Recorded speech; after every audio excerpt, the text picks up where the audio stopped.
Good morning and welcome to LRA Live, presented by Republic National Distributing Company and Jack Daniel's Tennessee Whiskey.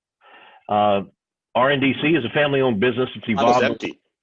Yeah, it's one of the nation's largest and leading wholesale beverage alcohol distributors. This event was designed to aid you in charting your next steps as we continue to navigate the COVID pandemic. Remember to drink responsibly. I'm already starting today, only because of the day that we're looking to have. But make your next order a Jack Daniel's. Want to cue the video, Ashley?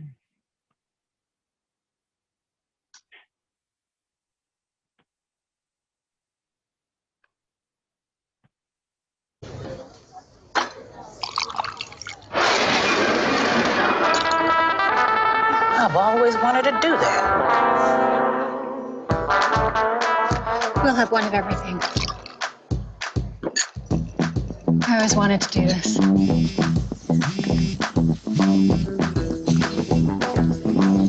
I've always wanted to do that. I've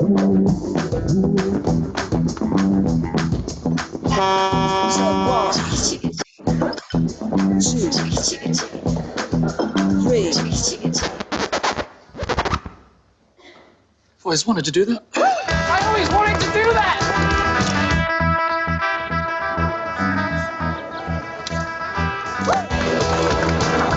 I always wanted to do that. Next round on me.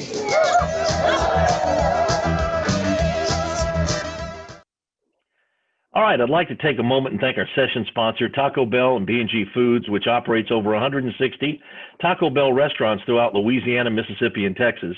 Taco Bell and B&G Foods is a second-generation family-owned LRA member headquartered in Morgan City, Louisiana. An LRA director and Hall of Fame inductee, Greg Hamer Sr., serves as CEO.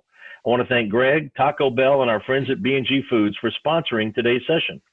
It's my pleasure to introduce Sean Kennedy, Executive Vice President for Public Affairs for the National Restaurant Association. Sean joined the NRA from Airlines for America in June 2019, and he couldn't have arrived at a more interesting time. He's a tireless worker, and he and his DC team are always ready to speak to our members or answer a question, and he's been known to enjoy a Sazerac too. Sean has an amazing resume, including stints working for AT&T as Legislative Director for Congressman Dick Gephardt and as Chief of Staff for Senator Claire McCaskill. He also served 3 years in the Obama White House as Special Assistant to the President for Legislative Affairs. Sean leads NRA advocacy, strategy, and delivery, and during 2020, we've met dozens of times to discuss COVID's impact, recovery, and legislative options.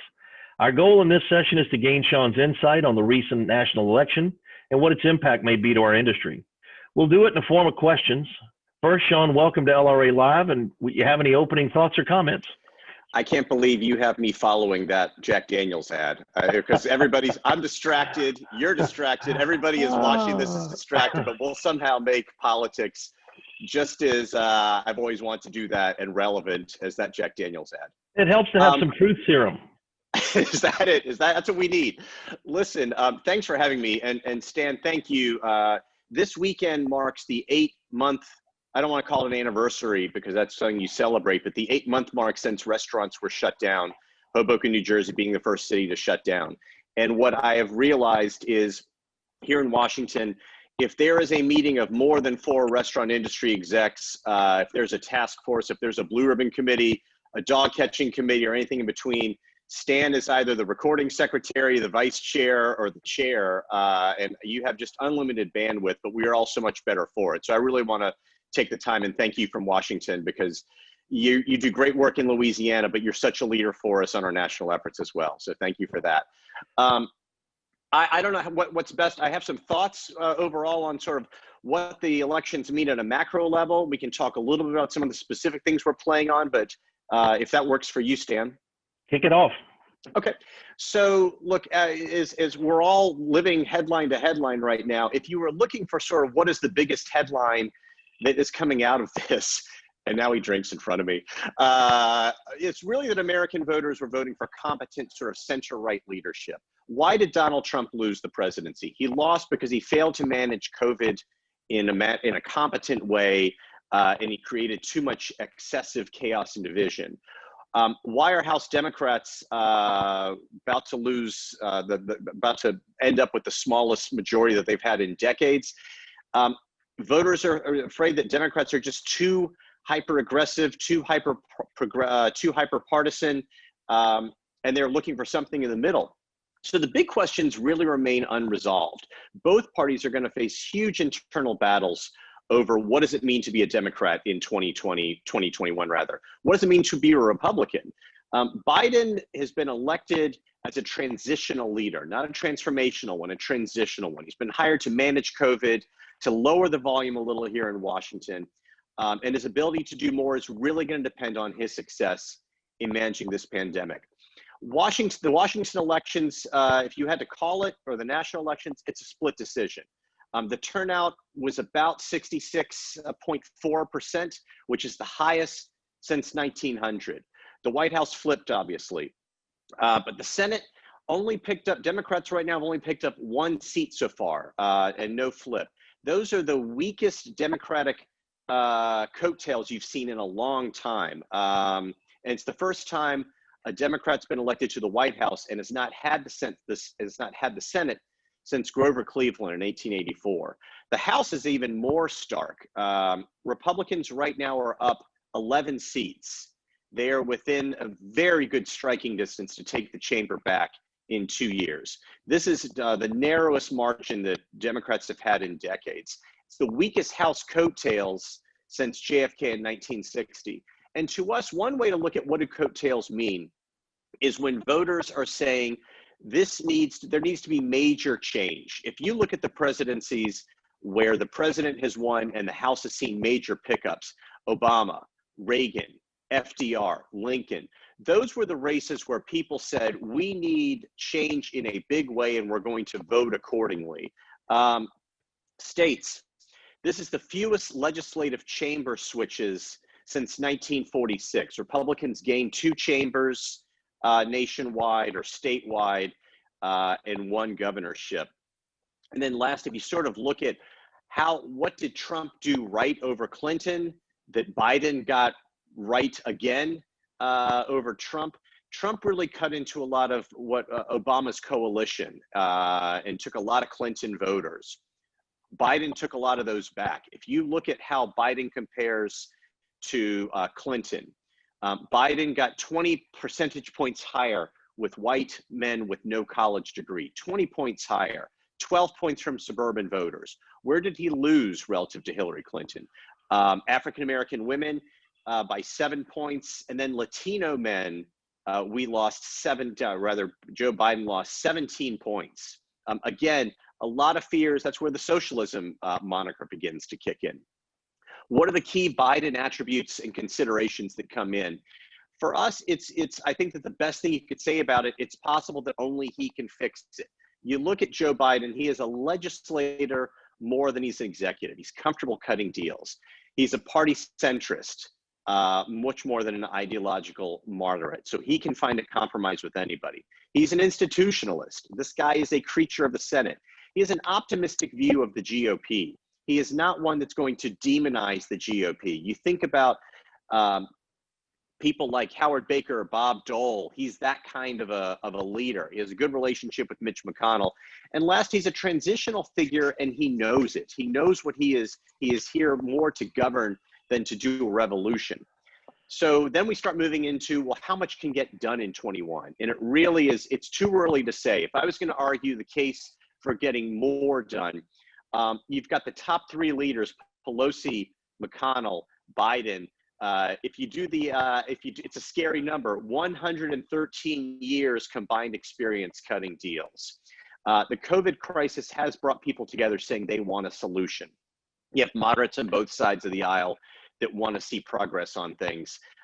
The Senate GOP is really at risk in the next 2 years. They're going to be defending a lot. Again, they're going to be defending a lot more seats than Democrats in those purple states, and they're going to need to show some progress. And then last, the media is going to paint compromise as courageous.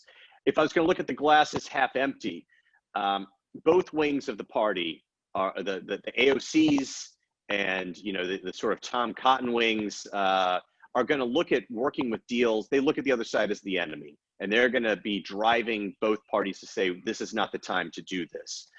The pandemic has created a lot more, it's become a lot more partisan, and the economic needs are being debated a lot more as a result. You have ideologues, again, who want to see that purity.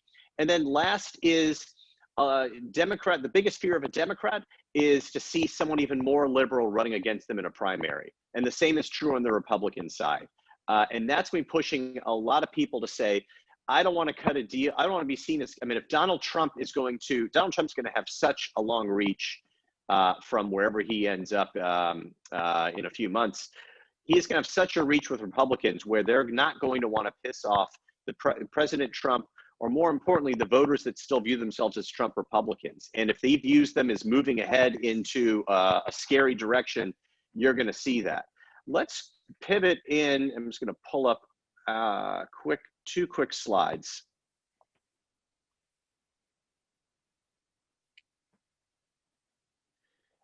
Let's talk about where let's drill this down to what it means for the restaurant industry. The president is not, let's assume the president's not able to get a lot of his agenda done. Progressives are certainly going to have to learn to tap the brakes with these election results. So progressives are going to really push is for Biden to push on things that he can do from the executive branch. This is the positive side of the coin. There are ways in which there are items that relate to our industry that perhaps the Democrats are more keen on addressing than we've seen in Republicans. Registered apprenticeships, things for workforce development. Before this pandemic, it's always been, what's our biggest challenge? Number one is get government out of our way. Number two has been, we need bodies. We need workers. It doesn't matter if you're a steakhouse or if you're a quick serve restaurant. A lot of these programs could do that. This is the other side of the coin. We're going to see a lot of regulations that we either reversed during the Trump administration or that the Trump administration was moving in the right direction on. Joint employer, overtime, tip credit, independent contractors, union density. This is an administration that really labor thinks that they've got a lot at stake here, and they're going to be pushing really hard. You're going to see that in who the Secretary of Labor is going to be. You're going to see that in things like, again, the less that they can get done in Congress, the more they're going to be pushing. This is, look, the perennial game, right? The parlor game is who's going to be the next Secretary of Labor. These are some of our thoughts. Some of these folks we could actually work with. Marty Walsh is actually an interesting one, and he is, again, mayor of Boston, but has worked closely with the restaurant industry. We don't love him on everything, but we've had good. There are a lot of folks who could see a potential. This is if we have a split Congress. Obviously, all eyes are going to be on Georgia. There are going to be 2 runoff seats. Republicans right now control the chamber 50 votes to Democrats at 48. If it's a 50-50 split, Kamala Harris will cast the tie-breaking vote whenever that happens, and Democrats will have the majority. But let's assume that it's going to be a split Congress. You're going to see it's going to be one of compromise. You'll see something on infrastructure. Will they finally address the dreamers? Again, workforce development. There'll be a lot of Senate oversight of this administration that's going to sort of keep folks in check. The Democrats have to make a decision on, are they going to pass, when Republicans had under Obama, when Republicans had the House, Democrats had the Senate, Republicans passed a lot of what we call message bills. Bills that made the rank and file party feel good, but you knew weren't going to go anywhere. Are Democrats going to do the same thing? You're going to definitely see the Raise the Wage Act. Are you going to see paid leave? Are you going to see predictive scheduling, union density? These are things that you could see more of. I won't get into this, and I'll wrap up with state and local. A lot of issues. I mean, again, the states are the incubators, and that's why your state restaurant association, that's why the LRA is absolutely so critical. And it's not just the work that Stan's doing in Louisiana. Stan's been giving us guidance on the states, on his neighboring states, because he knows Tennessee, and these are viewed as laboratories. They're petri dishes, and sometimes good ideas or bad ideas are going to spread outward. So all these items on the left are items that states were dealing with before March of this year. They're still going to be on the agenda when they come back in. On the right these are the new items that are playing here more. let me, I'm going to wrap up the, I'll stop sharing. And just conclude by saying, so what do we do? What do we do to stay engaged? And it's really going to be two things. One is we have to have the facts. Where we have been able to survive during this pandemic is everybody has said, this affects my industry, shoe stores, zoos, museums, retail, grocery stores. It affects us uniquely. The reason why we are always in the top three whenever elected officials talk about what businesses are being impacted the most is that we've got the facts on our side. When Stan circulates these DC surveys where we're trying to get economic data, it's an inconvenience and we know it, and it means so much to the media and to elected officials, and it allows us to have that, it allows us to create that narrative that we're a fact-based, data-driven organization. That's still number one. Number two is just how vocal and loud could you be? I mentioned earlier about museums and zoos. The latest entity that has been the most vocal is zoos, saying zoo attendance is down and we need and Stan is sympathetically nodding his head, because I mean, I have not seen an elephant. I have not been to a zoo in a little while. My life is probably going to be okay as a result, but I've been to a restaurant and I've certainly walked by a restaurant that's been shut down. And I have nothing but respect for the zoo community, for other communities. That can't be your takeaway here, is that Sean is anti-zoo, but it needs to be that we need to continue pressing forward to say, this is why our industry, the restaurant industry, it doesn't matter if you're a Republican or a Democrat, there's a reason why you should care about us. There's a reason why we're at risk, and there's a reason why you need to finally move on something. As much as we've been talking, Congress hasn't done something for the restaurant industry since March. We're moving into the 8th-month mark again. And it's just, you know, it's unacceptable. And I don't care if you're a Pelosi Democrat or a McConnell Republican. Congress is not, they have to find a way to come together on this. We're not going to let up. Stan's not going to let up, but we need you to, unfortunately, not let up either. I'll end there, Stan. I really appreciate you giving me the opportunity to speak today. Absolutely. And just a few questions. And now I have to tell you, after that, my glass is definitely half empty. It started off half full. I don't want to be. I don't want to be. Well, I don't want to end this in a negative way, though. I mean, do think that we can. I do think that we can move through on this, but we haven't even gotten into state capacity limits and things like that. That's obviously the other one. Is our biggest fear right now is, does a Biden CDC say we need to shut down the economy again? And we're very focused on preparing to minimize that. We're very engaged with the Biden transition folks on things like that. We feel that, I don't think that they're going to make rash decisions, but we can't let our foot up for a second. Yeah, we've dealt with that the last 5 years in Louisiana. We've had split government. We've had overwhelming Republican majorities in both chambers of our legislature and a Democratic governor. So a lot of the things he got elected to do by the people who helped him get elected, he has not been able to deliver on, just simply because we're going to be there representing the restaurant interests and reminding them. And it's about jobs, it's about capital investment, it's about the taxes we collect and remit, it's about all of those things, because it's really important that we remind them regularly, because it's easy for them to look at us as you know, a chain, or we remind them about the guy that they have coffee in his place every morning when they're in their district, and those grassroots relationships. And I think, Sean, one of the things that your team has done is, as we've activated on these particular issues, when we go back and look at what we've had in grassroots activation before, it hasn't been anything close to what we've seen when we looked at modifying the CARES Act and what we did in that Flexibility Act in bringing all of those people to bear. And we need to keep that locked and loaded. I hate to use that expression. We've got to be ready to go on this again. We have, the pandemic has really brought a lot of people off the sidelines, and our grassroots numbers are up 100x, 100 times what they were last year, which is just remarkable. And so the question is, how do you leverage that? How do you get people to continue to feel bought in? We cannot be the association that just keeps coming to people and says, we need you to be an armchair lobbyist again. We are really selective for when we deploy it, because we know that you all have restaurant families, you have operations you're still trying to keep up and running. And that's Stan's job. That's my job, is to worry about what's going on in Washington and in Louisiana. We try not to deploy your membership, Stan, unless it is truly at that point where it's absolutely necessary. Yeah, the strategic part of this, I think we've not screamed fire in a full theater. Not that we have full theaters again, but seeing what we've seen here, we've continued to evolve. New Orleans yesterday moved back to what the mayor here calls her phase 3.3, where our bars can have inside service again. That's been a long time coming, since the spring. But as we talk about, yesterday we had a call with JP Morgan and their guys in fixed income and their Fed experts and their economy people. And, they're seeing some impediments in the economy, but they're thinking from the Fed standpoint, they're just going to stay the status quo, and they think things are bumping along pretty well.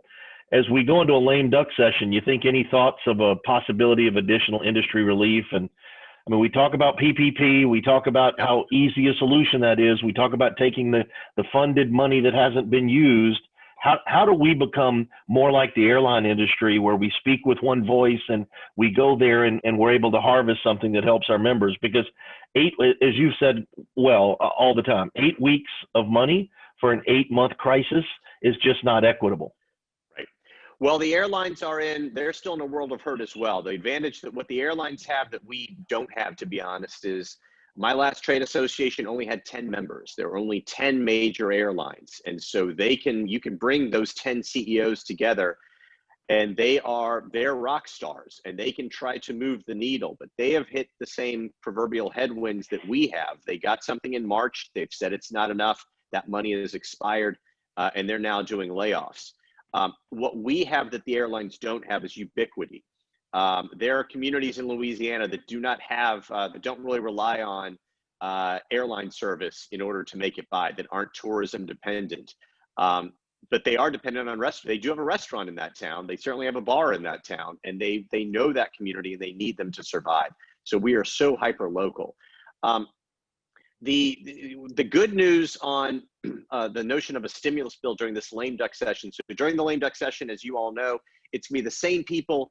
If they won or lost, it's the same. It's the current folks. It's not the folks who were just voted out of office or into office. This is the last time that the class of 2020 is going to get back together.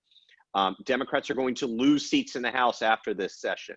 Democrats are going to gain 1 seat in the Senate after this session. So what kind of deal can be made? The good side is Pelosi says she wants a deal. McConnell says he wants a deal. Those two are actually going to have to negotiate together for the first time. So far, it's always been Pelosi negotiating with Secretary Mnuchin. We think that Trump's going to sort of pull his hat out of the ring and say, you two can figure it out. And how far apart do you think they are? Pelosi's at 1.8 trillion. McConnell's at 500 billion. Both of them are saying the other side is way off. That's the biggest problem. And then for me, it is Mitch McConnell does not want to do it, and I don't blame Mitch McConnell. His major focus is not screwing up Georgia. Georgia has not elected a statewide Democrat I want to get my decades right, but there was a lieutenant governor, I think 20 years ago, that was a Democrat. But beyond that, it's been every statewide race has been Republican. But that said, DeKalb County, I mean, the Democratic strongholds of the state, that's where Biden invested in. He did not invest in the red communities, trying to turn them a little more purple. He invested in the blue communities, making them even more blue. And it was a smart strategy, and Republicans are really worried about that. So how does that relate? It means that I just don't know that they're going to want a bill. If there's a bill that they think will annoy or frustrate Trump voters in Georgia, they're not going to bring it up. The party needs to feel they need to be fired up. And their turnout, you know what turnouts are like in January, Stan. It's going to be tough for both sides of the aisle to get people going out there. So Mitch McConnell's going to say anything that's going to depress the vote in Georgia with Republicans, I'm not interested. So I think a deal is possible, but it's got to be what are the bare bones things that people agree on, which includes a second round of PPP. And we've been screaming until we're blue in the face here that both sides can say the other side is way off. If everyone agrees there needs to be a deal, a second round of PPP needs to be a part of it. I think there's a thin window. What Democrats are going to push for is they're going to want to take this off of Biden's to-do list in December, so he's not dealing with it in January. So we're going to leverage the hell out of that and say, Democrats, time for you to make a deal with Mitch McConnell. It may not be close to 1.8, but you got to get high. You got to get something in there, and not too many restaurants are going to shut down by the end of the year, and it's going to be on both parties if that happens. Yeah, and I would make shameless plug right here. I just want to mention that Restaurant PAC, which is our national federal PAC, if you will, was able to provide some support to Senator Bill Cassidy in his reelection. He was very thankful, did a great call with some of our board officers to thank them for that. And that's funded by those individual contributions that we make to the Restaurant PAC. And that gives you guys a great tool to be able to work with the elected officials, because it's a money game, right? It's remarkable. And, you know, I can't thank folks enough. Certainly the fundraising took a big hit on our side. The coffers are basically empty, but we also run a really lean operation. We are really cheap. We do not give money to anybody that asks for it, as Stan knows.